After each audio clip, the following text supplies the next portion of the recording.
Glória a Deus, que a paz e a graça vos sejam multiplicados, amém?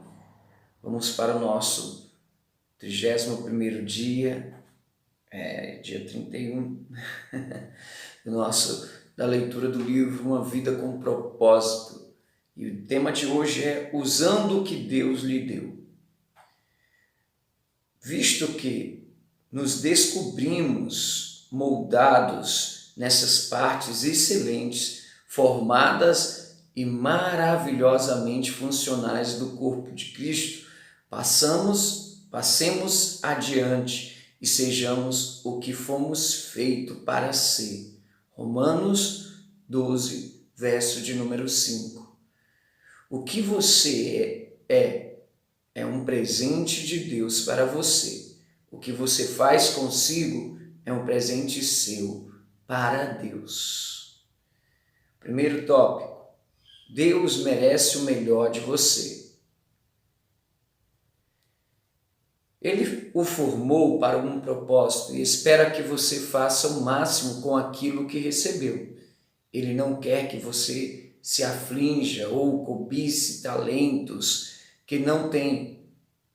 Em lugar disso, ele quer que você se concentre nos talentos que ele lhe deu para usar. Quando você tenta servir a Deus de forma não natural, é como forçar um pino quadrado em um buraco redondo. É frustrante e produz resultados limitados. Também é um desperdício de tempo, talentos e energia. O melhor uso para a sua vida é servir a Deus em conformidade com sua natureza. Para fazê-lo, você deve descobrir sua forma, aprender e aceitá-la e apreciá-la para depois desenvolvê-la ao seu potencial máximo. Descubra sua forma. A Bíblia diz: não procedam imprudentemente, mas procurem descobrir e fazer tudo que o Senhor quer que vocês façam. Não deixe que se passe outro dia. Comece a averiguar e a esclarecer quem Deus quer que você seja e o que Ele quer que você faça. Comece avaliando seus dons e habilidades. Analise de forma demorada e honesta em que você é bom e em que não é. Paulo aconselhou: procurem fazer um juízo correto de suas capacidades. Faça uma lista, peça a outras pessoas uma opinião justa. Diga-lhes que quer descobrir a verdade, não ganhar elogios. Dons espirituais e habilidades naturais são sempre confirmadas pelos outros.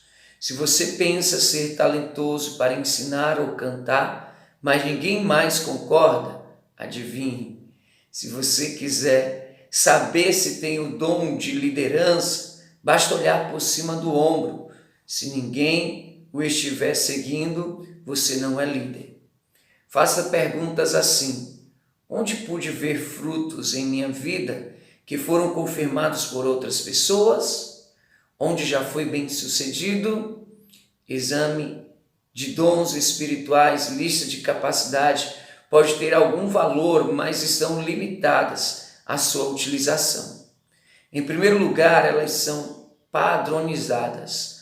Logo, não leve em conta seu caráter exclusivo. Em segundo, não existe definições de dons espirituais na Bíblia. Logo, qualquer definição é arbitrária e normalmente representa uma tendência denominacional. Outro problema é que, quanto mais maduro você se torna, maiores são as probabilidades de você manifestar características de vários dons. Você pode estar servindo, ensinando ou se dedicando generosamente em virtude de sua maturidade, mas não por causa de um dom espiritual. A melhor maneira de descobrir seus dons e capacidades é experimentar diferentes áreas de ocupação.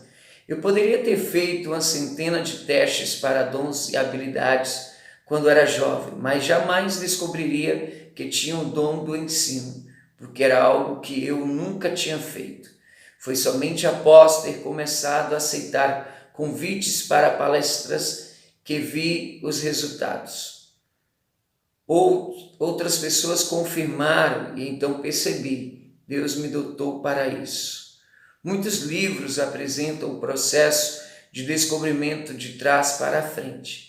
Eles dizem, descubra seu dom espiritual e então saberá a qual ministério você deve se dedicar. Isso, na verdade, funciona de forma exatamente oposta. Comece a servir, experimentando diferentes ministérios, e então você descobrirá seus dons. Enquanto não estiver efetivamente envolvido em servir, não saberá em que é realmente bom. Você tem dezenas de habilidades escondidas e dons que desconhece porque nunca os pôs à prova. Por isso eu incentivo a tentar fazer coisas que nunca fez anteriormente. A despeito de sua idade, devo exortá-lo a nunca deixar de experimentar. Conheci muitas pessoas que descobriram talentos escondidos após 70 ou 80 anos. Conheço uma mulher na casa dos 90 anos que corre e vence corridas de 10.000 metros. E não sabia que gostava de correr até completar 78. Não tente entender seus dons até ser voluntário para servir em algum lugar. Então somente comece a servir. Você descobre seus dons ao se envolver no ministério. Tente ensinar, liderar, organizar, tocar um instrumento ou trabalhar com adolescentes. Você nunca saberá em que é bom enquanto não tentar. Quando não der certo, chame de experiência, não de fracasso. Em algum momento você irá descobrir no que é bom. Leve em consideração o seu coração e sua personalidade. Paulo aconselhou, faça um exame cuidadoso de quem você é e do trabalho que tem realizado. Então, dedique-se a isso inteiramente. Mais uma vez, é proveitoso colher informações de quem o conhece melhor. Faça perguntas a si mesmo. O que eu realmente mais gosto de fazer? Em quais momentos me sinto mais vivo? O que estou fazendo quando perco a noção de tempo? Gosto de rotinas ou de variedades? Prefiro servir em equipe ou por conta própria? Sou introvertido ou extrovertido? Sou racional ou emocional? De que gosto mais, competir ou cooperar? Examine suas experiências e extraia lições já aprendidas. Analise sua vida e pense em como ela o moldou. Moisés disse aos israelitas, pensem hoje na grandeza de Deus e naquilo que aprenderam a respeito do seu poder e da sua força. Experiências esquecidas são inúteis. Eis uma boa razão para se manter um diário espiritual. Paulo se preocupou em que os crentes na Galácia tivessem esquecido o sofrimento pelo qual havia passado. Ele disse, todas as suas experiências foram desperdiçadas? Espero que não. Nós raramente vemos o bom propósito de Deus na dor, no fracasso ou na vergonha enquanto o fato está ocorrendo. Quando lavou os pés de Pedro, Jesus diz, você não compreende agora o que estou lhe fazendo, mais tarde, porém, entenderá. Somente em retrospecto compreendemos como Deus planejou um problema para o bem. Extrair lições de sua experiência leva tempo. Sugiro que você tire um final de semana para um retiro de análise da vida, onde irá parar para ver como Deus trabalhou em vários momentos decisivos de sua vida e para avaliar como Ele quer usar essas lições para ajudar os outros. Existem recursos que podem auxiliá-lo a fazer isso. Aceite e desfrute a sua forma. Uma vez que Deus sabe o que é melhor para você, você deveria aceitar com gratidão o modo em que Ele o moldou. A Bíblia diz: mas exatamente quem és tu, ó homem, para discutir com Deus? Vai acaso a obra dizer ao artífice: por que me fizeste assim? O oleiro não pode formar da sua massa, seja um tecido para uso nobre, seja outro para uso vil. Sua forma foi determinada soberanamente por Deus, para o propósito dele. Então você não deve se ressentir ou rejeitá-la. Em vez de tentar se remodelar para ser outra pessoa, você deve comemorar a forma que Deus deu somente a você. Entretanto, Cristo concedeu aptidões especiais a cada um de nós. Qualquer coisa que Ele deseja que recebamos de seu rico depósito de dons. Parte da aceitação de sua forma está no reconhecimento de suas limitações. Ninguém é bom em tudo e ninguém é chamado para ser tudo. Todos temos papéis definidos. Paulo compreendeu que seu chamado não era para realizar tudo ou agradar a todos, mas sim para se concentrar no ministério específico para o qual Deus o havia formado. Ele disse: nosso alvo é ficar dentro dos limites do que Deus planejou para nós. A palavra limite se refere ao fato de Deus ter destinado cada um de forma para um campo ou uma esfera de serviço. Sua forma determina sua especialidade. Quando tentamos entender nosso ministério para além do que Deus nos preparou para fazer, experimentamos pressão. Assim como em uma corrida, cada competidor recebe uma raia. Devemos individualmente correr com perseverança a carreira especial que Deus pôs diante de nós. Não sinta inveja do corredor na raia ao seu lado. Simplesmente se concentre em terminar sua corrida. Deus quer que você goste de usar a forma que Ele lhe deu. A Bíblia diz: esteja certo de fazer o que você deveria estar fazendo, pois assim você desfrutará a satisfação pessoal de ter feito o seu trabalho bem feito e não precisará comparar-se com ninguém. Satanás tentará lhe roubar a alegria do serviço de duas formas, tentando para comparar seu ministério com os dons dos outros, e tentando comparar seu ministério com os dos outros e tentando para adaptar seu ministério às expectativas dos outros. Ambas são armadilhas mortais que irão destruí-lo do serviço, tal como definido por Deus. Toda vez que você começar a perder a alegria no seu ministério, comece verificando se uma dessas tentações é a causa. A Bíblia nos adverte a jamais nos comparar com os outros. Faça bem o seu trabalho e assim terá algo de que se orgulhar, mas não se compare com os outros. Existem duas razões pelas quais você jamais deveria comparar sua vocação, seu ministério ou os resultados de seu ministério com o de qualquer outro. Primeiro, você sempre irá achar alguém que pareça estar fazendo um trabalho melhor do que o seu, e isso irá desencorajá-lo. Ou você sempre encontrará alguém que não pareça ser tão eficiente quanto você, e então se tornará arrogante.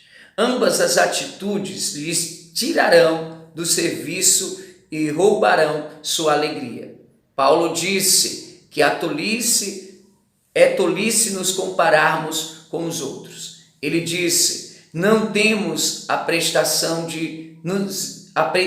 de nos igualar ou de nos comparar com alguns que se recomendam a si mesmos. quando eles se medem e se comparam consigo mesmo, agem sem entendimento.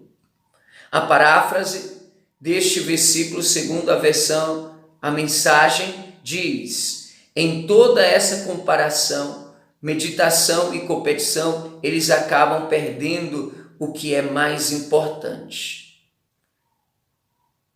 Você irá descobrir que pessoas que não compreendem sua forma para o ministério irão criticá-lo e tentar fazê-lo corresponder aos que eles pensam que você deveria estar fazendo. Ignore-os. Paulo tinha de lidar constantemente com críticos que não compreendia e denegria seu serviço.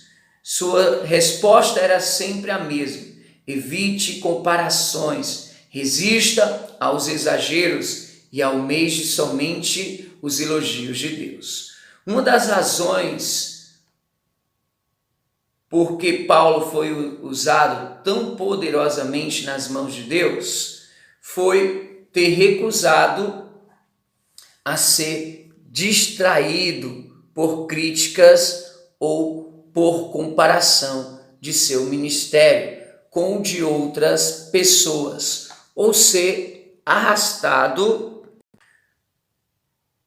ou sendo arrastado para debates contraproducentes sobre seu ministério. Como John Bunyan disse: se minha vida é infrutífera, isso não importa a quem me enaltece. E se minha vida é frutífera, isso não importa a quem me critica. Continue desenvolvendo sua forma. A parábola dos talentos contada por Jesus demonstra que Deus quer que façamos o máximo com o que Ele nos dá. Devemos cultivar nossos dons e habilidades, manter nosso coração em chamas, desenvolver nosso caráter e nossa personalidade e ampliar nossas experiências para que sejamos cada vez mais eficientes em nosso serviço. Paulo disse aos Filipenses: continue crescendo em conhecimento e entendimento. E relembrou a Timóteo: mantenha viva a chama do dom de Deus que está em você. Se você não exercitar os músculos, eles enfraquecem e atrofiam. Da mesma maneira, se não utilizar as habilidades e capacidades que Deus lhe deu, você irá perdê-los. Jesus ensinou a parábola dos talentos para enfatizar essa verdade, aludindo ao servo que falhou em utilizar um talento. O mestre disse: tirem o talento dele e entreguem-no ao que tem 10. Deixe de usar aquilo que lhe foi dado e você o perderá. Use a habilidade que possui e Deus aumentará. Paulo disse a Timóteo: não deixe de usar as aptidões que Deus lhe deu por meio dos seus profetas. Quando os anciãos da igreja colocaram as mãos sobre a sua cabeça, ponha essas aptidões em ação. Atire-se às suas tarefas de tal maneira que todos percebam o seu aperfeiçoamento e progresso. Quaisquer que sejam os dons que lhe tenham sido concedidos, eles podem ser ampliados e desenvolvidos pela prática. Por exemplo, ninguém tem o dom de ensino completamente desenvolvido, mas com estudo, opiniões e prática, um bom professor pode se tornar um professor melhor. Com o tempo, torna-se um mestre do ensino. Não se acomode com dons desenvolvidos pela metade. Aprenda e se expanda o mais que puder. Concentre-se em fazer seu melhor para Deus, um trabalho do qual não tenha vergonha. Aproveite todas as oportunidades de treinamento para desenvolver sua forma. Aguce suas habilidades para o serviço de Deus. No céu, serviremos a Deus para sempre. Neste momento, podemos nos preparar para esse serviço eterno. praticando na terra, como atletas que se preparam para as Olimpíadas. Continuemos treinando para o grande dia. Eles fazem isso pela medalha de ouro que perde o brilho e desbota. Você está em busca da metade de ouro eterno. Aleluias. Você está em busca da medalha de ouro eterna. Oh glória. Aleluias. Estamos nos preparando para responsabilidades e recompensas eternas. 32º dia, pensando sobre o meu propósito. Um tema para reflexão. Deus merece o melhor de mim. Um versículo para memorizar. Procure apresentar-se a Deus aprovado, como obreiro de quem não tem do que se envergonhar e que maneja corretamente a palavra da verdade. 2 Timóteo 2, verso 15. Uma pergunta para meditar. Qual a melhor maneira de usar o que Deus te deu? Glória a Deus. Senhor, capacita os teus filhos a usar os dons, talentos. Revela para eles para que o Senhor os chamou, qual é esse propósito. Revela a sua forma, que o teu Espírito venha identificá-los naquilo que eles fazem de melhor e capacita-os para que eles possam compreender e entender que nessa meditação eles vão crescer mais ainda na tua graça e no teu conhecimento, em nome de Jesus. Amém. Deus abençoe vocês.